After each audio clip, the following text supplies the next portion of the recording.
Bienvenue dans ce nouveau numéro de votre série L'Histoire de la CAN consacrée à la 30e édition de la Coupe d'Afrique des Nations. Le Maroc avait d'abord été choisi pour accueillir cette édition pour la deuxième fois de son histoire après 1988. Cependant, la Fédération royale marocaine de football a demandé le report de la compétition en raison du virus Ebola, l'épidémie qui sévissait dans certaines régions du continent, essuyant d'ainsi un refus de la Confédération africaine de la discipline. La compétition a donc été transférée en Guinée équatoriale et son équipe nationale a remplacé celle du Maroc en 2015. Le tirage au sort de la phase de poule a donné lieu à des groupes explosifs, notamment le troisième qui comprenait le Ghana, quadruple vainqueur du tournoi, l'Algérie, vainqueur en 90, l'Afrique du Sud, vainqueur en 96 et le Sénégal, finaliste en 2002. Le groupe A comprenait le pays hôte, la Guinée équatoriale, le Burkina Faso, le Gabon et le Congo.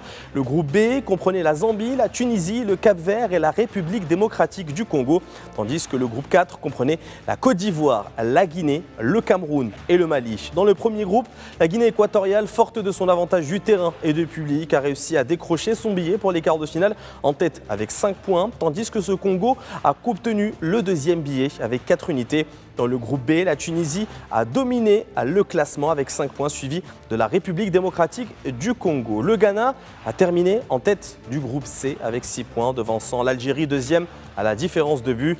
La Côte d'Ivoire s'est qualifiée pour les quarts de finale en tête avec 5 points, suivi de la Guinée avec ses 3 unités. En quart de finale, la République démocratique du Congo a battu son voisin, le Congo-Brazzaville, par 4-2, tandis que la Côte d'Ivoire a mis fin au parcours de l'Algérie par 3-1. Le Ghana a battu la Guinée 3-0 et enfin la Guinée équatoriale, pays hôte, a battu la Tunisie à la surprise générale 2-1. Le dernier carré a d'abord vu la Côte d'Ivoire remporter la première place en finale en battant la RDC par 3-1. Le Ghana a rejoint les éléphants ivoiriens grâce à une victoire face aux léopards congolais. La RDC a brisé les rêves de la Guinée et de la Guinée équatoriale en s'imposant en tir au but au cœur du nouveau stade de Malabo lors de la petite finale. La finale de ce tournoi s'est jouée le 8 février 2015 entre la Côte d'Ivoire et le Ghana dans un match haletant qui s'est soldé par un score nul et vierge, obligeant les deux équipes à recourir au tir au but.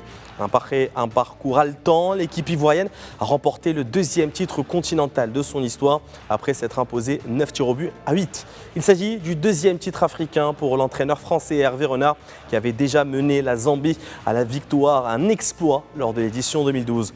Lors de la 31e édition, le Gabon a remporté l'organisation en remplacement de la Libye qui s'est vue retirer son droit d'accueillir en raison de la situation sécuritaire dans le pays. Plus de détails dans le prochain numéro de votre série L'Histoire de la CAN.